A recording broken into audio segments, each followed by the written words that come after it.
ബീഹാറിൽ വീണ്ടും NDA സർക്കാർ അധികാരമേറ്റിരിക്കുന്നു. മുഖ്യമന്ത്രിയായി നിതീഷ് കുമാർ സത്യപ്രതിജ്ഞ ചെയ്തു. രാജ്ഭവനിൽ നടന്ന പ്രൗഢോജ്വലമായ ചടങ്ങിലായിരുന്നു സത്യപ്രതിജ്ഞ ചടങ്ങൊപ്പം ഉപമുഖ്യമന്ത്രിമാരായി രണ്ടുപേർ കൂടി ചുമതലയേറ്റിരിക്കുന്നു. ഇവിടെ NDA സർക്കാർ വീണ്ടും അധികാരത്തിലേറുമ്പോൾ മഹാഗഠബന്ധൻ സർക്കാർ വലിയൊരു തകർച്ചയിലേക്ക് നീങ്ങുന്ന കാഴ്ച കൂടെയല്ലേ കാണുന്നത്?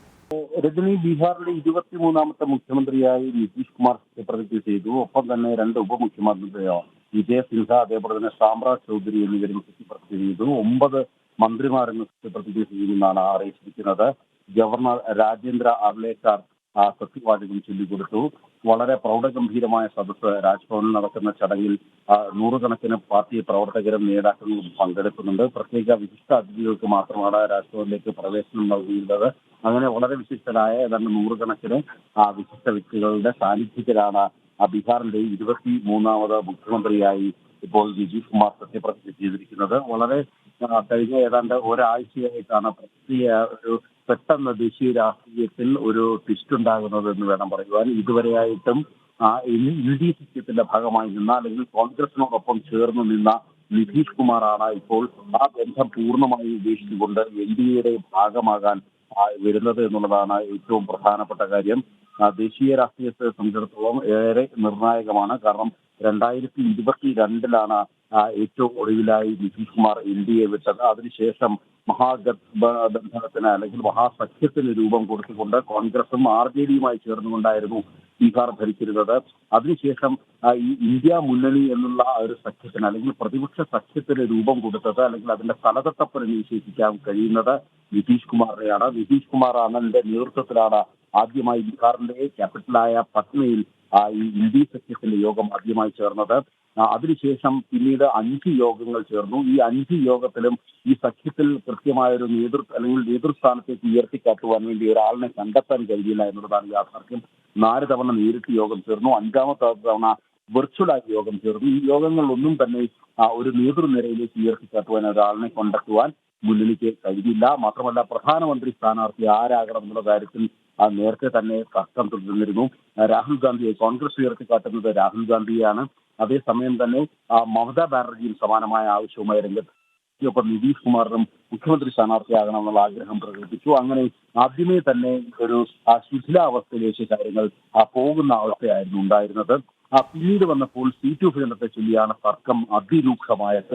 അതിനുശേഷം പരസ്പരം പോർവിളിച്ചു നിൽക്കുന്ന പാർട്ടികൾ ആണ് ഈ മുന്നണിക്കുള്ളിൽ കാണാൻ കഴിഞ്ഞത്.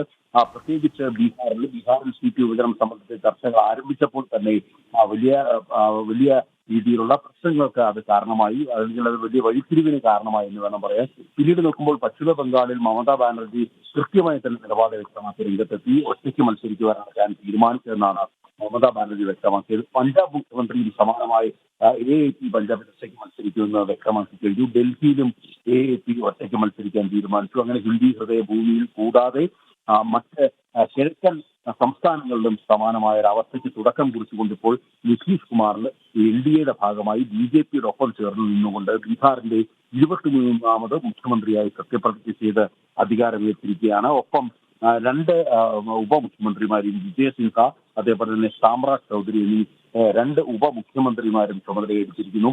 BJP ദേശീയ അധ്യക്ഷൻ JP നദ്ദ അടക്കമുള്ള പ്രമുഖ വ്യക്തിത്വങ്ങളുടെ സാന്നിധ്യത്തിലാണ് ബീഹാർ മുഖ്യമന്ത്രിയായി നിതീഷ് കുമാർ സത്യപ്രതിജ്ഞ ചെയ്തത്. ഏതായാലും വലിയ ഒരു രാഷ്ട്രീയ വഴിത്തിരിവിനാണ് ഇതോടുകൂടി ഇപ്പോൾ തുടക്കമായിരിക്കുന്നത്. ഈ സോഷ്യലിസ്റ്റ് ചേരിയിലെ തന്നെ വളരെ കരുത്തനായിട്ടുള്ള നേതാവാണ് നിതീഷ് കുമാർ. മുന്നണി മാറ്റം അദ്ദേഹത്തിന് ഒരു പുതുമയുള്ള കാര്യമല്ല. JDU ദേശീയ അധ്യക്ഷനായ ഈ നിതീഷ് കുമാർ ദേശീയ രാഷ്ട്രീയത്തിലെയും അതികായകൻ എന്ന് വേണം അദ്ദേഹത്തെ വിശേഷിപ്പിക്കുവാൻ. കേന്ദ്രമന്ത്രി എന്ന നിലയിലും നിതീഷ് കുമാർ പ്രവർത്തിച്ചിട്ടുണ്ട് എന്നുള്ളതാണ് ശ്രദ്ധേയം. നിതീഷിന്റെ രാഷ്ട്രീയ ചേരിമാറ്റങ്ങൾ കൊണ്ട് അദ്ദേഹം വളരെ പ്രസക്തനാണ്. 2000 സമത പാർട്ടിയുടെ പ്രതിനിധിയായി, അല്ലെങ്കിൽ സമതാ പാർട്ടി എന്നുള്ള പാർട്ടി രൂപീകരിച്ചുകൊണ്ടാണ് നിതീഷ് കുമാർ കടന്നു വരുന്നത്. അങ്ങനെ 7 ദിവസം അദ്ദേഹം ആദ്യമായി മുഖ്യമന്ത്രിയായി. പിന്നീട് 2005 BJPയുടെ പിന്തുണയോടുകൂടി നിതീഷ് കുമാർ ബീഹാറിന്റെ മുഖ്യമന്ത്രിയായി ചുമതലയേറ്റു. പിന്നെ 2010 വീണ്ടും അദ്ദേഹം മുഖ്യമന്ത്രിയായി തന്നെ അദ്ദേഹം വൻ ഭൂരിപക്ഷത്തിൽ തന്നെ അധികാരത്തിലെത്തിയെങ്കിലും 2013 നരേന്ദ്രമോദിയെ BJPയുടെ പ്രധാനമന്ത്രി സ്ഥാനാർത്ഥിയായി പ്രഖ്യാപിച്ചതിന് പിന്നാലെ അദ്ദേഹം NDAയുമായിട്ടുള്ള എല്ലാ സഖ്യവും അദ്ദേഹം ഉപേക്ഷിക്കുകയായിരുന്നു. 2014 അങ്ങനെ ഈ BJP ബന്ധം ഉപേക്ഷിച്ച് അദ്ദേഹം RJD കോൺഗ്രസ് പാളയത്തിലെത്തി വീണ്ടും മുഖ്യമന്ത്രിയായി. എന്നാൽ ലോക്സഭാ തെരഞ്ഞെടുപ്പിൽ കനത്ത പരാജയം ആണ് ഈ ഒരു സഖ്യത്തിന് ഏറ്റുവാങ്ങേണ്ടി വന്നത്. അതിന്റെ ഉത്തരവാദിത്തം പൂർണ്ണമായി ഏറ്റെടുത്തുകൊണ്ട് അദ്ദേഹം മുഖ്യമന്ത്രി സ്ഥാനം ഒഴിഞ്ഞു. പകരം നിതീഷിന് പകരമായി ജിതിൻ റാം മാഞ്ചിയെ മുഖ്യമന്ത്രിയാക്കി.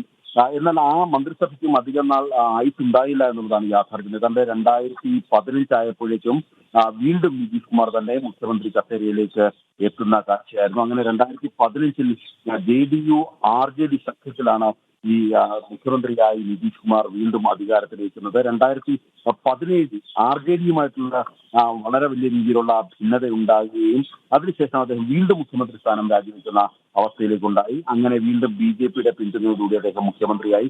2020 നവംബർ ആയപ്പോഴേക്കും BJP JDU സഖ്യം നിയമസഭാ തെരഞ്ഞെടുപ്പിൽ വിജയിച്ച് അധികാരത്തിൽ വന്നപ്പോഴേക്കും അവിടെയും നിതീഷിന് മുഖ്യമന്ത്രിയാകാൻ കഴിഞ്ഞു. 2002 BJP ബന്ധം ഉപേക്ഷിച്ച് നിതീഷ് വീണ്ടും RJD കോൺഗ്രസ് പാളയത്തിലേക്ക് പോയി. ഇടത് പാർട്ടികൾക്കൊപ്പം ചേർന്നുകൊണ്ടാണ് അവിടെ ഒരു മഹാസഖ്യത്തിന് രൂപം നൽകിയത്. എന്നാൽ ആ സഖ്യ സർക്കാരിനെയും മുഖ്യമന്ത്രിയായ നിതീഷ് നയിച്ചു എന്നുള്ളതാണ് ഏറെ പ്രത്യേകത. അങ്ങനെ ബീഹാറിലെ ആ മഹാസഖ്യം ദേശീയ രാഷ്ട്രീയത്തിലേക്കുള്ള കടന്നുവരവായിരുന്നു പട്നയിൽ ആദ്യമായി നടന്ന INDA മുന്നണി യോഗം. ആ യോഗത്തിന് ശേഷം പിന്നീട് 4 യോഗങ്ങൾ കൂടി ചേർന്നു. ഈ യോഗങ്ങൾക്കൊന്നും തന്നെ കൃത്യമായ ഒരു ലക്ഷ്യസ്ഥാനത്തേക്ക് ഈ മുന്നണിയെ നയിക്കുവാൻ വേണ്ടി കഴിഞ്ഞില്ല എന്നുള്ളതാണ് യാഥാർത്ഥ്യം. പകരം അവിടെ പരസ്പരം ചേരിതിരിഞ്ഞ് പോർവിളിച്ചു നിൽക്കുന്ന മറ്റ് ഈ മുന്നണിയിലെ തന്നെ കക്ഷികളെയായിരുന്നു കാണാൻ കഴിഞ്ഞത്.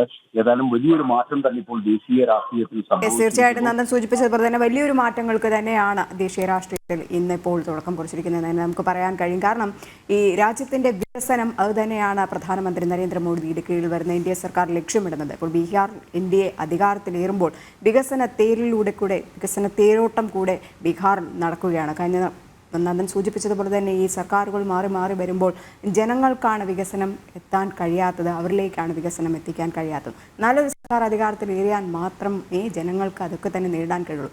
ഇനിയിപ്പോൾ NDA സർക്കാർ തന്നെയാണ് ബീഹാറിൽ ഭരിക്കാൻ പോകുന്നത്. അപ്പോൾ വികസനത്തിന്റെ ഒരു തേരോട്ടം തന്നെയായിരിക്കില്ല അവിടെ നടക്കാൻ പോകുന്നത്.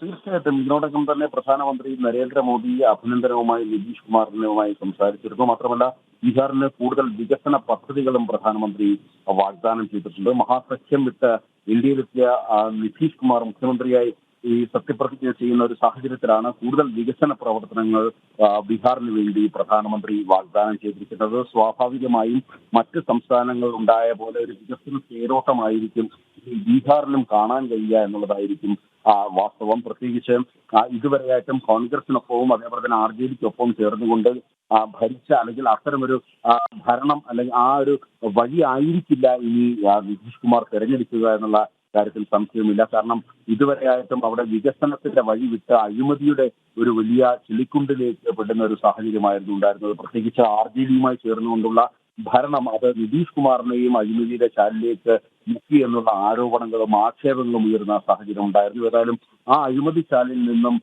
ഇപ്പോൾ വീണ്ടും NDAയുടെ ഭാഗമായി കുളിച്ചു ശുദ്ധനായി NDAയുടെ ഭാഗമായി ഇപ്പോൾ വീണ്ടും ബീഹാർ മുഖ്യമന്ത്രിയായി അധികാരമേറ്റുമ്പോൾ ബീഹാറിൽ ഉൾപ്പെടെ ഇപ്പോൾ NDA അങ്ങനെ 18 സംസ്ഥാനങ്ങളിലായിരിക്കും അധികാരത്തിലുണ്ടാകുക. അങ്ങനെ 18 സംസ്ഥാനങ്ങളിൽ അധികാരത്തിലിരിക്കുന്ന NDA സ്വാഭാവികമായും ലോക്സഭാ തെരഞ്ഞെടുപ്പിനെ നേരിടുമ്പോൾ അതിൻ്റെതായിട്ടുള്ള അതായത് ഏതാണ്ട് 400-ലധികം സീറ്റുകൾ നേടി വൻ വിജയം നേടാൻ കഴിയുമെന്നുള്ള ഒരു ആത്മവിശ്വാസം ഇതിനോടകം തന്നെ NDA നേതൃത്വത്തിന് BJP നേതൃത്വത്തിന് ഇതിനോടകം തന്നെ ഉണ്ടായി. അതേസമയം തന്നെ UPA ഭരിക്കുന്നത് വെറും 5 സംസ്ഥാനങ്ങളിലേക്ക് ചുരുങ്ങി എന്നുള്ളതാണ് യാഥാർത്ഥ്യം.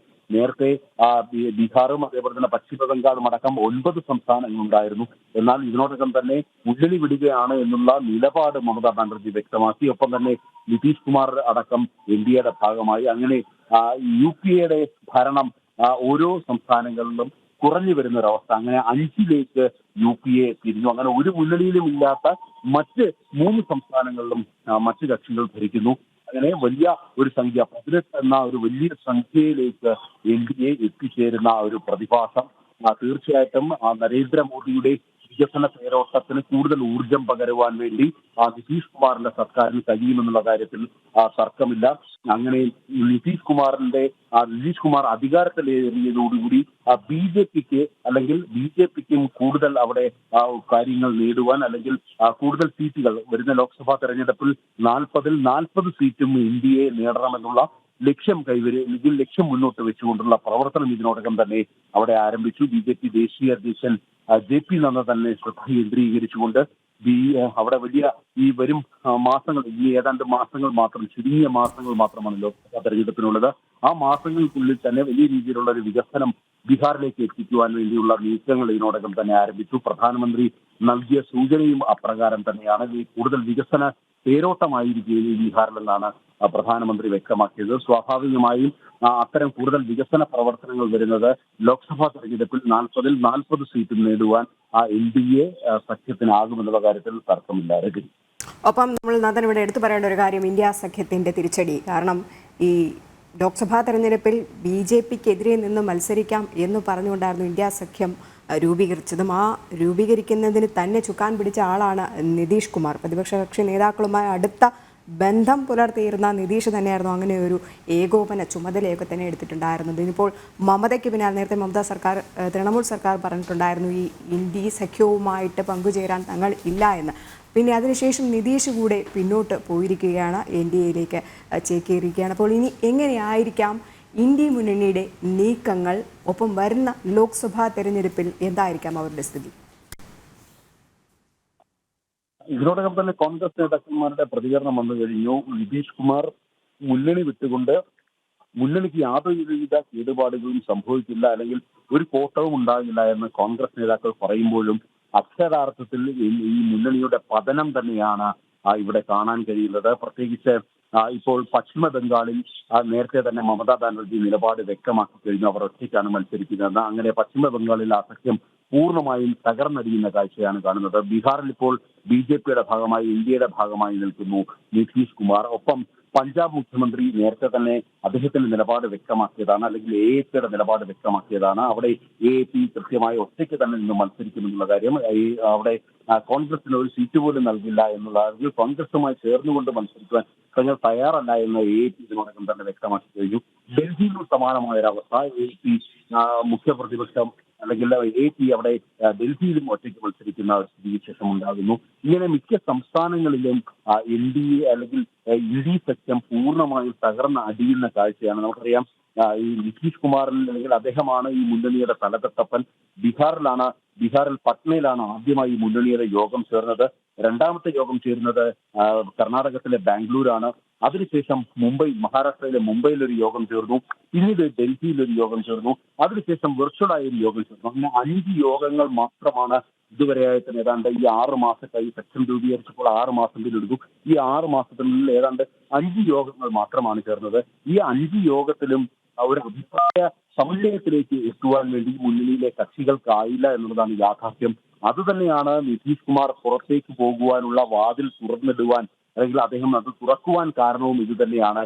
ഈ സഖ്യത്തിനുള്ളിലെ പരസ്പരമുള്ള പോർവിളികൾ, അതേപോലെ തന്നെ ഒരു സമവായത്തിലേക്ക് ഒരു കാര്യത്തിലും എത്താൻ കഴിയാത്ത ഒരു സ്ഥിതിവിശേഷം, സ്വാഭാവികമായും പൂർണ്ണമായുമുള്ള ഒരു തകർച്ച മുന്നിൽ കണ്ടുകൊണ്ടാണ് നിതീഷ് കുമാർ ഈ മുന്നണി വിട്ടതെന്ന്, അല്ലെങ്കിൽ അദ്ദേഹം ഒരുപടി മുന്നേ ഇത് കണ്ടുകൊണ്ട് തന്നെ അദ്ദേഹം ഈ മുന്നണിയിൽ നിന്നും പുറത്തേക്ക് പോയതെന്ന് വേണം മനസ്സിലാക്കുവാൻ. സമാനമായ ഒരവസ്ഥ മറ്റ് സംസ്ഥാനങ്ങളിലും ഉണ്ടാകും എന്നുള്ള കാര്യത്തിൽ തർക്കമില്ല. UP യെ സംബന്ധിച്ചിടത്തോളം സമാജ്വാദി പാർട്ടിക്ക് വലിയ വേരോട്ടമുള്ള സംസ്ഥാനമാണ്. സ്വാഭാവികമായും അവിടെ സമാജ്വാദിയും കോൺഗ്രസും തമ്മിൽ ഒത്തുചേർന്ന് പോകുവാൻ ഒരു തരത്തിലുള്ള സാധ്യതയും കാണുന്നില്ല. അവിടെയും സീറ്റ് വിഭജനത്തെ ചൊല്ലി ഇതിനോടകം തന്നെ തർക്കം ഉടലെടുത്തു കഴിഞ്ഞു. അതേപോലെ തന്നെ രാജസ്ഥാനിലും സമാനമായ ഒരവസ്ഥ ഉണ്ടാകും. ഗുജറാത്തിലും ഇതിൽ നിന്നും വിഭിന്നമായ ഒരവസ്ഥ ഉണ്ടാകാൻ ഇടയില്ല. അങ്ങനെ ഓരോ സംസ്ഥാനങ്ങളിലായിട്ട് ഈ ഇന്ത്യ സഖ്യം പൂർണ്ണമായും തകർന്നടിയുന്ന ഒരു കാഴ്ചയാണ് നമുക്ക് കാണാൻ കഴിയുന്നത്. അല്ലെങ്കിൽ അതിന് നാണ്യം കുറിക്കുന്ന ഒരു വേളയാണ് ഇന്നിപ്പോൾ ഈ ബീഹാറിലെ രാജ്ഭവനിൽ നടന്ന ചടങ്ങ് എന്ന് വേണം വിശേഷിപ്പിക്കുവാൻ. പ്രത്യേകിച്ച് ഇതിന് തിരിതെളിച്ച നിതീഷ് കുമാർ, അല്ലെങ്കിൽ ഇത്തരം ഒരു ആശയം തന്നെ മുന്നോട്ട് വെച്ച നിതീഷ് കുമാർ തന്നെ ആ മുന്നണി വിട്ട സാഹചര്യം, സ്വാഭാവികമായും ഈ മുന്നണി ആകെ തകർന്ന് അടിയുന്ന ഒരു സ്ഥിതിവിശേഷമാണ് ഇപ്പോൾ നിലനിൽക്കുന്നത്. അതിന്റെ കാഴ്ചകളാണ് നമുക്ക് ദേശീയ രാഷ്ട്രീയത്തിൽ നിന്നും കാണാൻ കഴിയുന്നത്. ശരി.